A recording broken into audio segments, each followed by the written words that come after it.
What's going on, everybody? SMS Show, that's right, Strategic James in the building, and today we got a special episode. We're gonna do a Canon 5D Mark IV unboxing. That's right. For those of you who know, or if you didn't know, I've been shooting with the Canon 5D Mark III for the last, when it came out, back in 2012. So about 4 years. That was an awesome camera for me. Highly recommend it. And you know what? Since the Canon 5D Mark IV came out, you know what that means?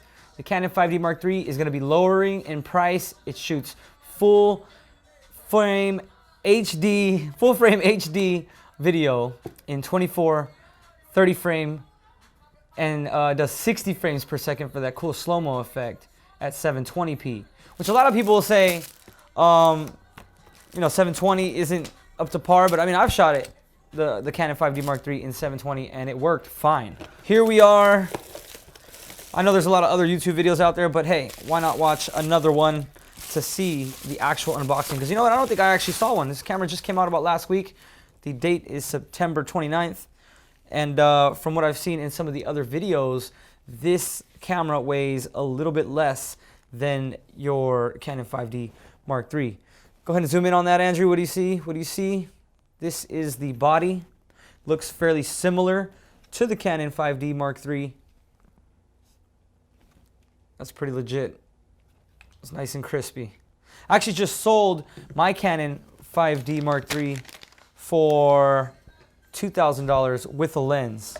So, you know, prices vary depending on shutter count. This is something I learned later on, that the shutter count, how many times your shutter clicks, can bring the value of your camera down, which is kind of silly, but I guess it's kind of like a car, right? Miles on your car. So here's a crispy camera, the 5D Mark IV. Looks very similar to the Mark III, but I want to point something out actually. The start and stop, I mean, it's not a big change there, but the start and stop, before it was like on top, and now it's on the bottom for the camera and the record menu. And the cool thing about this camera now is that it actually has a touch screen that I've seen in some of the other videos on YouTube. You can touch the screen and you can focus on certain things before you take the picture, or you can zoom in on things for display purposes. You're not only stuck to using the wheel. So I'm gonna go ahead and put the battery in really quick and turn the camera on. There you go. Oh, here, let me show you that also. It still has the same SD card slot with the CF card reader slot as well, CF card. Not much of a change there. So it looks pretty similar so far. Turn it on. There we go. We get to put the time and date and all that good stuff. I think I might just do that later, so cancel. There's no card in there. The menu looks the same.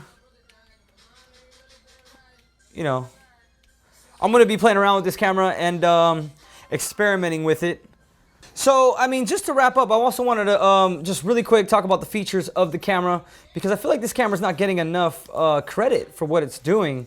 A lot of people are saying Canon is kind of focusing on their video line and that they are not making their DSLR, the 5D, too focused on video. But let me add that this camera actually shoots in 4K. Supposedly it shoots in a cropped 4K, which is kind of frowned upon among the real film people that like to shoot like music videos, movies, and TV stuff. But I mean, that cropped 4K could give you an artistic look. I don't know. Tell me what you think. Also, the 4K supposedly stores in a strange file format. It's supposed to store in an MPEG file instead of an MOV. And it's supposed to take up a lot of space. So supposedly off of a 32 gigabyte memory card, you only get about 4 minutes of footage, which for me, I think it could be kind of cool, because you could shoot some landscape stuff and you can cut to some stuff. And a lot of videos nowadays, they need to be short anyways. So I don't know why people were concerned about trying to shoot 10, 30, 40 minutes of 4K footage. I mean, unless you're getting paid to do that, then you might not want to look at getting a 5D Mark IV for 4K. I feel like it's like, if you want to experiment with 4K, this would be a good camera for that. But let me also add that it does do 60 frames per second now. in 1080 full frame HD, which means you can do some cool slow-mo if you take it down to 24 frames in your editing system.